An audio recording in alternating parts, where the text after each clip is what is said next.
Welcome back to Trope Stories, a show about photographers, creatives, dreamers, makers, entrepreneurs, and their personal journeys. I'm Terry Maday, and on today's show is Chris Holmes, a distinguished talent utilizing a versatile skill set with roles that include father, corporate executive, musician, and yes, image maker. Chris's photographs have gained international attention from Trope's award-winning London and Hong Kong books, various publications in Europe, as well as displayed pieces in an exhibition curated by Art of Visuals in New York City. Chris has extensive personal and professional travel experience that has taken him across the UK and Europe, to China, Thailand, the Caribbean, and the US. This is his story.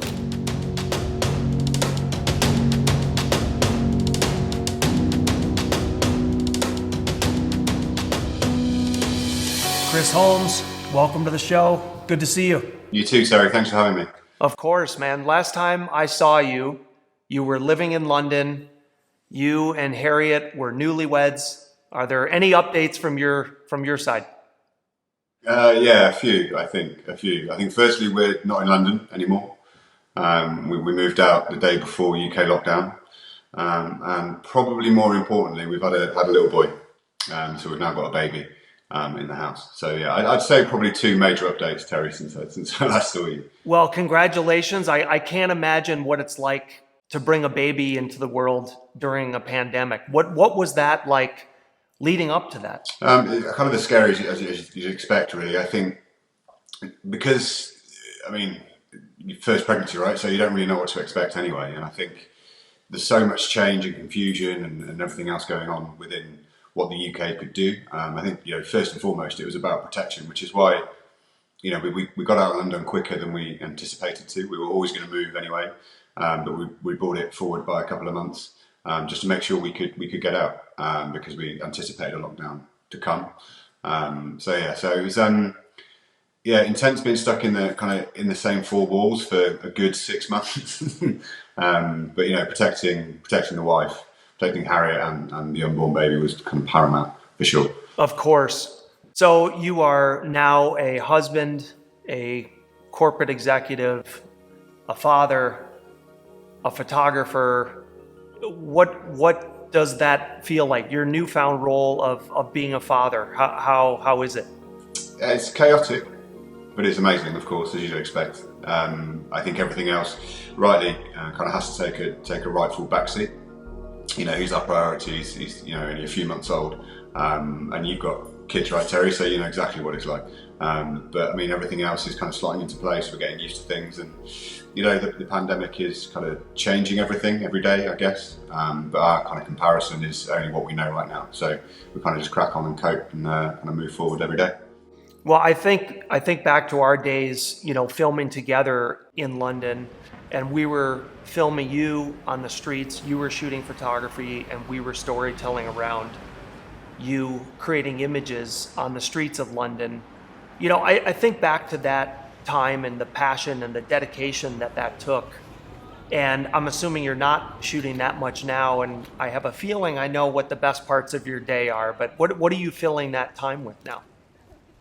I feel like I need to not be predictable, Terry, but I'm sorry, I think I'm probably going to be quite predictable. First thing in the morning, I have a couple of hours with my son before I start the manic day. And then kind of afterwards, bath time, kind of pre-bed, kind of all around family, which is just the right thing. It's certainly not work, Terry, let's put it that way. It's definitely family for sure. No doubt. And because of your schedule, and perhaps even because of your surroundings, I assume you're not shooting as much. So do you feel like your skill, your talent, your ability to see the world creatively, do you think that will diminish? Yeah, I think like anything, it's a muscle, right? You practice for a reason to get somewhere. If you stop practicing, you get worse. It's kind of pretty formulaic in that fashion, I think. And the surroundings probably, aren't akin to what I usually try to take photos of. There aren't any skyscrapers. There's no kind of scale in the city. But, when I do get the opportunity, and I will get the opportunity to go back out and take my camera into Nottingham for the first time, there will be plenty of cracks and crevices and little secret corners that, I'm sure I'll find. But it's, I'm going to have to retrain my eye anyway. because I'm used to shooting in London. It's where my passion for photography matured. So it's all I've ever really known, apart from the places I've visited around the world. But similarly, they're quite similar cities to London in their kind of architecture and everything else. So, I'm going to have to find a new journey, but hopefully banked some of the skills that I've learned kind of over the last kind of 5 or 6 years with photography. But yeah, I mean, it's going to take practice to get back for sure. And I'm going to have to retrain myself on what I look for and what I do, because it's just a completely different location. Yeah. Let's transport back a bit. We live in a digital world, of course. We're scrolling and clicking and liking. And in that digital world, I think we forget sometimes how great it is to be able to walk into an art gallery with an exhibit of photographs. And by the way, some of your beautiful work being displayed. What was that event like in Shoreditch when the Trope Gallery opened in London? It's quite a surreal experience, I think. I mean, I've never seen my work kind of hung on a wall, let alone next to the fellow trope photographers who, through Instagram, you kind of admired for a long time. You've seen their journey, starting at a different point, but you've seen their journey kind of grow. So to be displayed next to them was kind of humbling, quite a very very proud moment, I think. But to see it in print, in the flesh, in what was a wicked space, the great part of town, the great crowd that came down. I think it was. It was probably a bit cliche to say, but it's definitely a day I will never forget, because it just kind of cemented my confidence in my work, I think, because the gallery included me, Trope, kind of an ambassador of mine, I guess, and to have my work advocated in the gallery was definitely a humbling experience. How did your photography journey begin? New York City, strangely, well, not so strangely. I was on a work trip in New York, which was very fortunate in itself. But yeah, I just had one of the old iPhones at the time, and I think New York City. I mean, everybody knows they think they know what New York looks like, right? I mean, you've seen it on TV and books and movies for years, and actually, when you get there, it's almost like shooting a celebrity, and I think that's kind of what got my phone out of my pocket, and I kind of just started practicing the scale and everything else just as a pure tourist, really, and then. Just looking at slightly different angles, I mean, it's really hard to know what I was doing then to what I'm doing now and what I was doing before, because it kind of just happened. But I think, in New York, it lives to be captured, a lot like London, but it lives to be captured. And, it would have been a shame not to get my phone out and take the photos. I think from there, just looking back, I think my wife said to me at the time, how good they were in comparison to some of the holiday snaps that you might take. So I think from there it just gave me the confidence to keep trying, and kind of gave me the bug, I guess, to try when I got back home to London.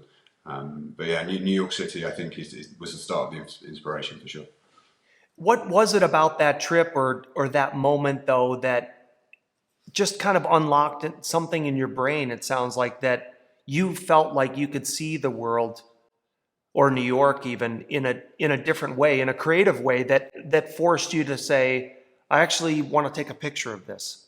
Yeah, I think every kind of creative avenue that you could take, whether it be music or painting or writing or whatever it might be, it's all quite individualistic. It's all about your view, your perspective, and I think photography for me at that point in New York anyway was my memories of those trips, but taken in a way that I wanted to take them, and I think. It's then just evolved from there, really. So I think it was about me trying to put my own tourist photos together, but probably in a slightly more creative way than maybe I realised at the time. So the photography journey began in New York, but when you were a kid, were you artistic? Are your parents in the arts? Did they support that? Tell us about a little bit about when you were younger and what was that like? So I've always needed a focus, I think. And I've moved hobbies. I've moved around hobbies quite a lot, I think, especially as a kid. I played the saxophone as a kid. I used to do graphic design. I used to draw a lot. I played the drums up until recently. So I've always kind of required, it would appear on reflection, some kind of outlet. And my parents have always let me explore whatever outlet that needed to be, with no question, just full support. Unfortunately, it's never been a career, but had it been a career, I still think they'd have supported me in exactly the same way. They just always wanted me to be happy, which is, a place of privilege for sure. But it's that kind of, those lack of boundaries, I guess, to explore have helped me focus and ultimately find photography, which they've again been super supportive and super proud, which is amazing. That's great. And we're calling this a journey, Chris. How long have you been shooting? About 6 years, I think. I was trying to think the other night. It changes, but it's been about 5 or 6 years. So in those early days, I'm curious if you were able to see moments sort of in your mind or in your mind's eye. Creatively, you could see images, but perhaps you weren't able to capture them technically yet with the camera. Is that right? Yeah, but I think it's fair to say that that happens now. I think, especially for someone like myself who goes back to locations regularly, which I'm sure, millions of photographers do, but, you walk past the spot, you make a list, you go back, and you've got it in your head. And sometimes it's not even technically, Terry. Sometimes it's just the time of day or the weather or the people that are around, which kind of affects it. But I mean, way back when, sure, I mean, like practice, it's muscle memory, right? So to know what aperture to use, what shutter speed to use, what ISO, horizontal or vertical, what kind of, frame you want to, it all takes practice. And I think, it's just an evolution of kind of where you were then to where you are now. But I think, even that frustration, I guess, is I've not got what I've seen. It still exists, even 6 years on. Even before you became a father, you were busy. I mean, you have a busy life. You're married. You have a corporate job that requires a lot of your time. In terms of photography, though, that requires a lot of time and dedication as well. So what does photography do for your soul, and why do you choose to pursue it and put so much time into it? What does it do for you? For me, it's a way of, a distraction from the busy job and everything else. It's kind of a very, quite selfish, I guess, catharsis for me for the entire process. So, getting up, deciding where I'm going, actually taking the photos, getting home, editing them, all that entire process is a release, I think, because it's just focused on that single thing, which definitely helps distract and kind of immerse you into that outlet, just to release any of that stress and tension through the week, doing something selfishly for your own benefit, I guess, but also, getting out on the streets, getting some exercise, whatever it might be, but it's just a way of just wiping the slate clean after the end of a busy week, for sure. Well, we've made it to the point where we're talking about your book, Chris, Hidden in Chaos. I've got all my sticky notes here for the images that we're going to discuss today. How did you arrive at the title Hidden in Chaos? I think what you'll notice as a consistent theme through the photographs is that there's generally only one person kind of off focus in the shot. And you live your life kind of hidden within London, and London is chaotic permanently. There's kind of chaos kind of going on, and I think to capture one person on those busy streets at any time of day, they are hidden within the chaos of London. As you walk past them, you probably wouldn't even glance at them or recognise them. So we all remained hidden, in the chaotic city that is London. That's what makes it pretty remarkable, honestly. I love the way you said it's chaotic permanently. It does feel that way, almost regardless of the time of day, very early, very late. You really, really have to look for those moments. And Chris, I should mention, your work is included in Trope's London book, and your work is also included in Trope's Hong Kong book. But if I can, not to get too personal here, sir, but I believe you were shooting for the Hong Kong book while you were on your honeymoon. Is that right? Yeah, that is right. Trading the line between the start of a successful marriage and the marriage being over, for sure. The obsession of kind of capturing Hong Kong while I was there. But, as I've said, the wife is super supportive. And actually, the 3 days we were there, we've both always wanted to go. But I think, since the photography journey began, I've always wanted to go back a little bit more each year that goes by. So it just felt like the right opportunity to kind of start our honeymoon, me selfishly taking photos of Hong Kong. But yeah, it was great. It was great. Well, may I say that you do have a very patient, collaborative, supportive bride, that's for sure. Yeah, that is true. Having a book in a store, on store shelves, is something that is pretty rare. I myself do not have a book on store shelves. I mean, what does that feel like? I'm not sure it's sunk in yet, if I'm completely honest. I think, when I can go to a bookstore and I can see it there, I think, much like the gallery exhibition, I think it will take it one step further. But it feels legitimizing, if that makes sense. And I think to see kind of your work in print, and to be quite frank, I haven't really seen my work in print. Within the Hong Kong book and in London is a great collection of photos. But I think to see purely kind of my work in a book is surreal, kind of humbling, and like I say, it's legitimizing. It's a wonderful thing. In the book, your images are paired and complemented with really thoughtful, emotional poetry. So I'm getting the sense that you must take yourself very seriously. Depends on the situation, Terry. It generally tends to depend. The poetry, as part of the narrative in the book, I think just elevates the images, as you say. But I think the images also kind of complement the poetry. And the poetry is about, hidden experiences, which is the whole point of the book. Being hidden in chaos, and the fact that they are so personal from these incredible poets that we have in the book. It's about their hidden experiences of living in London, their perspective on London, their observations of London that we wouldn't know unless they'd kind of written them down in poetry form.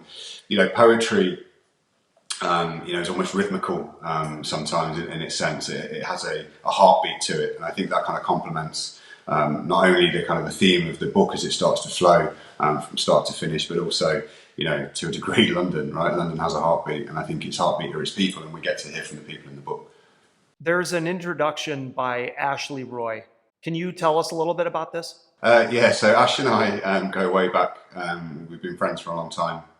And Ash has really been instrumental in kind of getting access to the poets. So Ash used to run a night in London, or many nights in London, called Music is Remedy. And he used to put on spoken word. So he's quite well connected within kind of the live scene within London.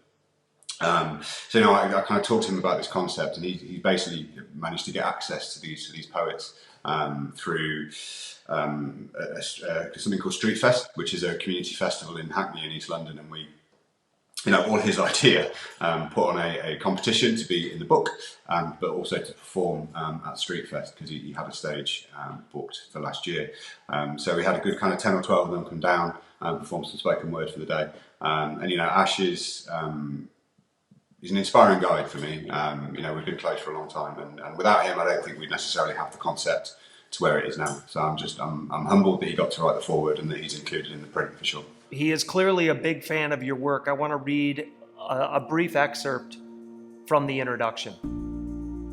In my mind, his ability to use that camera to capture moments in this great, wonderful city, pieces of people's days, a split second of their story, is second to none. He exposes the hidden beauty there to be found. It's how he tells us his tale of the city, through the lens of an adopted Londoner. His images, combined with the words of emerging poets in this book, illustrate his view of the city in his own unique way. The words deepen the narrative, but to be honest, these images are so strong, it will make you start taking your head out of your phone to search for your own moments of hidden beauty and inspiration that are everywhere for you to see, and I encourage you to do it. Chris Holmes's images are a gift that by turning the pages of this book, you will be able to immerse yourself in. Certain cities have a very distinct quality or personality. Some cities, sadly, don't have much character. What is it about London that is so magical, so special? I think there's so much, right? We could probably spend another just 3 days talking about what makes London magical. But I think for my experience of it, as you say, as an adopted Londoner, I think its sheer scale, not only of its size, its buildings, but I think its scale of cultural difference, I think really makes it what it is. And I think you can see that kind of pretty much everywhere where you go in London. It's been shaped and moulded by the people that have lived there, whether they be from UK or elsewhere. You can see their kind of footprint, I guess on London. That's what makes it so vibrant, so welcoming, even though it doesn't always feel like it is. But I think it's also a city that holds many secrets. I think as you walk around, there's just so much going on that you never know. or will never hear about. And I think it's that secrecy of a city that kind of intrigues you more to either visit again or move there, or just to roam the streets, for sure. Well, let's look at a series of images in the book, Chris. Starting right away on page 2, there is an image. It just has so much color and texture and depth. Tell us about where this is. So this is in Islington in North London. It's just an old cinema, and we lived in North London for a while before we moved, and I used to walk past it all the time with the lights on at night, and it hadn't rained at all. And I actually remember this night pretty well. It was torrential, wet through, with funny looks from the passers-by. And I think if you look quite closely at the guy under the umbrella, I think you can even see that he's looking at me to question what the hell he thinks I'm doing in the pouring rain. But yeah, I just needed to wait for the right time, and that torrential evening seemed to be the one. Chris, page 4, there's an escalator going down. Is this the underground? Yeah, this is the thoroughfare between King's Cross station and underground. Yeah. Did you have this location picked in advance and know that you needed that light to be coming through that big skylight to create that grid on the ground? I mean, it's just the way you're using light here is just beautiful. I'd taken a shot previously of that same location, so I knew what it was like. But actually, this was I think return from a meeting somewhere. I just happened to have my camera on me, so this was quite fortunate, I think. But I knew the spot existed, so I knew the right angle. But I think again, waiting for this was in the middle of the day, so waiting for one solitary person at a very busy train station definitely required some patience. There's a beautiful sun-splashed image on page 10 with a poem opposite. The poem is entitled "May I Ask Who Is Steering" by Imogen Hudson Clayton. And the words are, "London, my love, sit back and relax. Take your foot off the gas. Enjoy the lost lovers that wander your streets and revel in the victories and not the defeats. Turn a blind eye to the lack of stars that sit in your skyline and remain always thrilling and defiantly sublime." Just an amazing short structure there. What are those? How do those words connect with you? I think that those 8 lines for me just epitomise London. Its character, its faults, which we love unconditionally, even though it is expensive, it is busy, there is no stars. But it just the last line for me is just brilliant. It just finishes that excerpt off kind of perfectly, and to have it at the very front of the book was quite important. Because I think it sets off the London narrative really nicely as you then go through the rest of the book. You have a series of images from page 12 to page 20 that are just striking images of the underground. What is it about the underground that is just so cinematic and so captivating? There's probably a couple of things. I think it's all artificial light, right? So you don't have kind of blaring daylight, so there's little crevices of shadow. It's quite a vibrant place. It's a historic place. It's one of the oldest undergrounds in the world, but it's also iconic. I think you go to the metro in Berlin or the subway in New York or Chicago, you can identify them immediately. You see a shot of the London Underground, it's the London Underground, and also it's just rich of opportunity with people. It's just, again, always busy. So it's just rich of opportunity to find a character or find a moment in the underground, and they all look different, which is great. So you've got so much choice to find something new because they all have their own character to them. Page 34, Chris, there's a beautiful image of just light and architecture and scale all coming together in an incredible image here. Tell us about this. So this is in Liverpool Street in the east of London. And actually, I went there with the full intention of getting a completely different shot. I, in fact, wanted to go inside and get the scale again of kind of a solitary person walking underneath the architecture. But I think it was a kind of a winter's morning. The light in winter can be incredible. So I just stepped back, and there's various versions of this shot for sure. But I think that stepping out of where I was looking gives you the sense of light and sense of shadow, but it also gives you the opportunity to build some layers through there, right? Because the architecture in the distance is just layer upon layer upon layer, but actually there's layer in the foreground which just drives in the eye, I think, down to the centre, and then the person again, as always, hence gives you a sense of scale. Pages 38 and 39. I love these images together as a spread, and it is not the weather that we typically associate with London. I would say, first of all, it's kind of the sun bursting through, right flaring into the lens, which just has a beautiful component to it. But there's, again, you just mentioned layers. There's layers to these images. I didn't even see the London Eye until I looked at this photograph several times. Yeah, I mean, I don't actually have any other shots of the London Eye, to be honest. This is the only one, and arguably it's not, I wasn't there to take a photo of the London Eye. It was just one spot I decided to explore one morning. I think winter's mornings, kind of early on, bring some of the best light. And whether it be artificial or whether it be daylight, early mornings, for me are a time I like to explore because of the games the sun plays, I guess, with the shadows on the street. So, yeah, I think the London Eye being in the background is definitely a happy accident, and it's definitely not the kind of the main character within that frame. But it's quite nice to have a London icon subtly just sat in the background. In terms of icons, is that a struggle for you? Because to make images recognizable, sometimes you need to include icons. But do you struggle with how to show London's icons?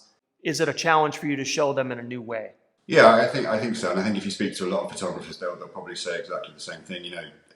You can look through any book or on the internet and see a picture of Big Ben, but what you might not have seen is a different perspective of looking through something towards Big Ben, as an example. I think for me personally, I want to explore the surrounding areas, not necessarily the icons, because you can focus on the icons, and but there's actually so many street corners around it, which I think are arguably more interesting and give it more character than the icons that we kind of know and love. Pages 86 and 87 have some weather that feels perhaps a little bit more recognizable or relatable from the images that some of us associate with London. Just some beautiful, moody images. Where were these taken? So the left-hand side is Curtain Road, again in the east of London, which very foggy morning. So again, the image that I had in my head when I got there is not the one that you see. I was hoping that you could see more of the buildings, but actually there is a subtlety kind of in the middle to hint that they are there. And that was stood on top of either a bin or a bench, Terry, for a good kind of 25 minutes waiting for the right frame to come in. And also, getting there at 6:15 to find that there's roadworks is not, again, something I had in my mind's eye when I wanted to take the photo. But it kind of worked out again through patience and the cars and the traffic cones had some leading lines in there as well. So it's not such a bad thing. The right-hand side is the world famous Shard. Again, I think on the following week to actually when the previous shot was taken, I'd been to that exact place the week before, but the fog had lifted.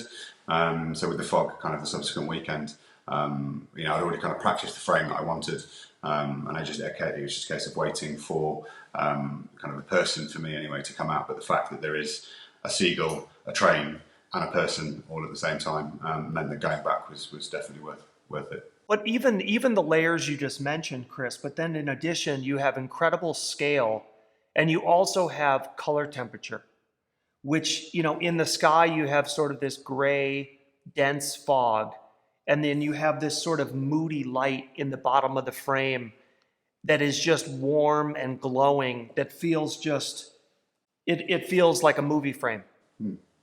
Thank you. I think, contrast is probably more prominent in my image than I would recognise. But I think what the fog does is it adds immediate contrast, right, between the floor and the sky, probably more than a blue sky would do, because it's just blank canvas. And I think again with the second image, the orange glow is life and light versus the blankness and faceless fog that's hiding the Shard.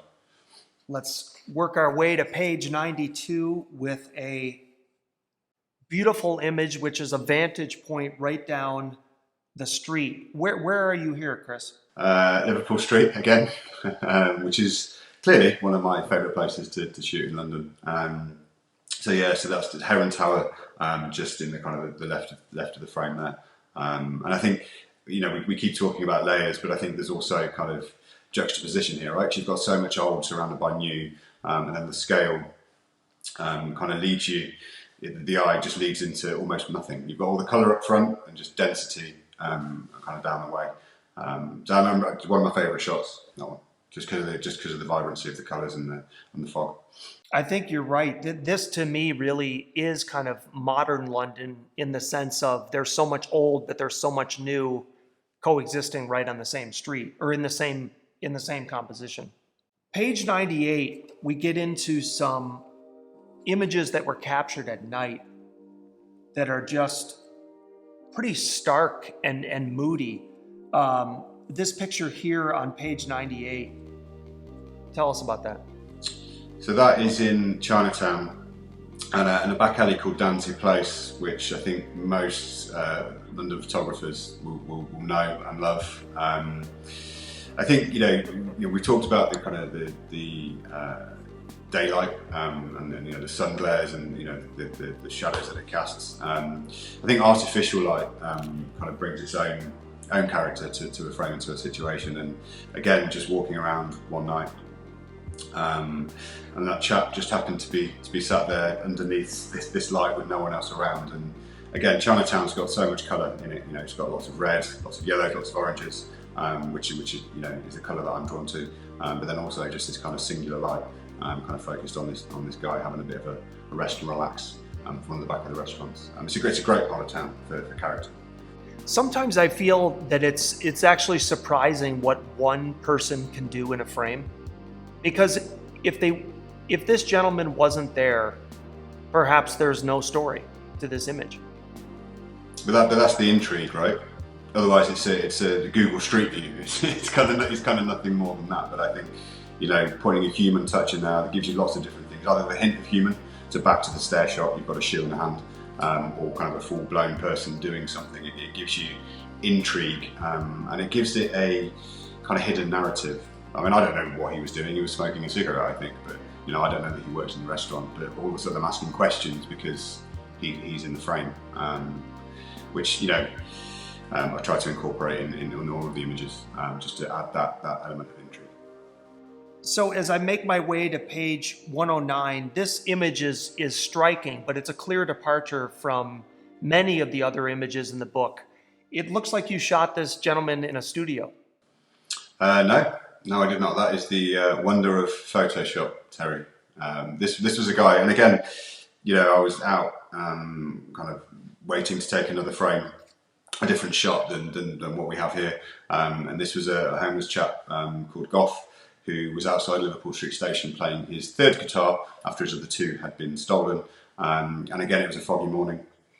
So in the background, you had the scale of the towers, kind of people milling by while he kind of sat there and played his guitar. But it wasn't quite the shot that I wanted. So we just got talking, and then asked him if I could take his photo. And I think the reason I've blacked it out is, again, I think it's kind of intriguing. What I like about this is it's almost like he's emerging from the darkness, right? When actually if you look back at the raw file, it's just full-blown daylight and everything else. But hopefully I've kind of done him justice, his character justice in this image. I mean, so that's an important lesson that with your level of experience now, you can fully appreciate when you set out to capture an image in advance or an idea of what you had did not turn out, but you're given a gift in a new way. What does that say just about just staying open to this may not work, but actually this idea that I didn't even think of might be even a better execution of the original idea? I suppose it's just an evolution, isn't it? And I think it comes down to confidence, because you could quite easily not get the shot and move on. And like I say, this is so far and away from what I had in my mind, and arguably far and away from what else is in the book. But I think it's just learn and grow, right? Learn and grow. And again, this technique on Photoshop isn't overly complicated, but it's something that I tried before, but through kind of trial and error, managed to get better at. To the point that it's on the page now. But that was a couple of years ago, so it's coming back, trying again, coming back, trying again, and looking for alternatives. Especially, when you're out on the street for what could be all day, you're walking miles and miles. You might get home and you might not have anything on the reel, literally nothing. But yet you still get up and you go out the next day, because that's what it's about, right? It's just about practice, evolving the eye, and evolving the confidence more than anything else. But you had to ask permission to take his photograph. How did you get to the point where you were having a conversation and you approached him to say, can I take your portrait and can you look directly into my camera? I mean, he was already in one of the images that I'd taken, right? So whether him sat down, kind of unwillingly looking into the camera, he was in one part of my image. So I thought it's just through manners more than anything else to go and start having a conversation with him, just to find out a bit about who he was. Because his face is, it's a really interesting face. There's lots of character. There's obviously lots of history in his face, and I just wanted to find out a little bit more about that before asking his permission to do the portrait, just to understand him a little bit more. And then, just asked him, and he was very willing indeed. Page 112. We're back to the icons again. Tell us about creating this image from a pretty recognizable area in London.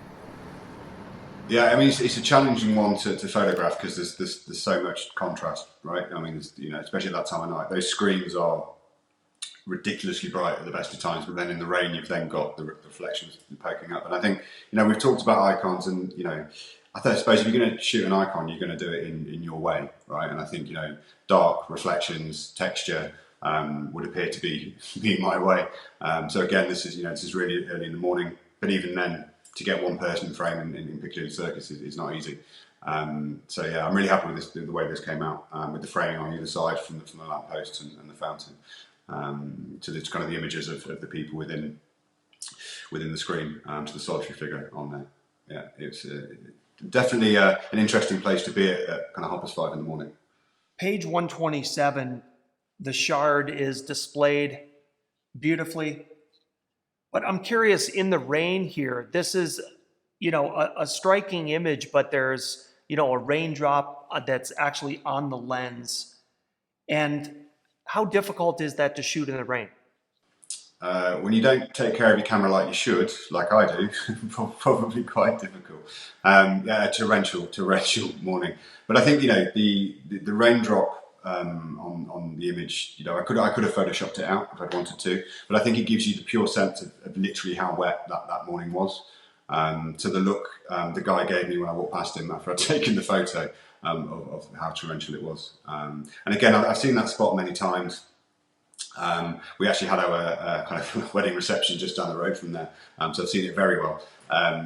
So kind of going back at the right time was really important, and then just locked out with the rain as it was that morning. But if it is torrential rain, I'm picturing you, holding an umbrella in one hand, shooting with your camera to protect the camera, or not? No, not that I endorse this in any way. Just kind of God bless Nikon, really, for the durability of their cameras and lenses. So just dried it off as soon as I could. But I'm more bothered about getting the shot than I am necessarily the camera, because that's what insurance is for. Page 129 is kind of a rare horizontal composition for you. I just love how you're framing this shot through the gargoyle here. I mean, I did take a few kind of vertical versions of this, and it just didn't quite work. Because, using that gargoyle, and even the gargoyle's tongue, to kind of frame the image. And I've got loads of images of people walking across the street, cyclists, motorbikes, but actually the bus, it's quite monochromatic in some senses. You've only got reds kind of flowing through. But actually, the reason I really like this image is something really subtle, and it's just the reflection of the right headlight on the slightly wet street. I think just sets the atmosphere. Well, last but not least, Chris, let's not forget about the back cover. The back cover to me is an incredible example of shooting at the right time of day. And can you just speak to the level of attitude and personality and grit that you can get through different times of day? It completely changes the perspective. I mean, as you said, right, the building is the beautiful symmetric building. But if it hadn't been for the rain, then the image wouldn't be the image for two reasons. One, the reflection wouldn't be there and the texture in the floor, but also the guy wouldn't have an umbrella, which again adds a sense of drama to the scene. And again, it could have been front on because it looks fantastic, but because the rain and the reflections were there, it almost forced the composition. That was the only way that I could shoot it and make it look like that because of the weather. And I think it almost drives you to do things slightly differently when it's wet on the ground, or the sun's at a certain angle. It makes you explore more details of a location, I think.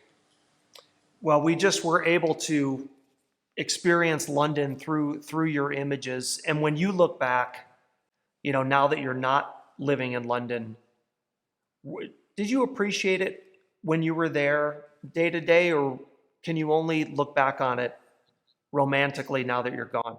No, I think, I loved every day that I was there. I think, without trying to get too deep, I think it's kind of made me who I am because of who it is. The chaos that we talk about, the grit that we know it to be. Every day that you kind of go home on the tube, you'd never hate London. You just accept it, and because that is London. And yeah, I miss it. And life isn't normal right now, right? So we're not really doing anything because we're trying to keep, the kids secure.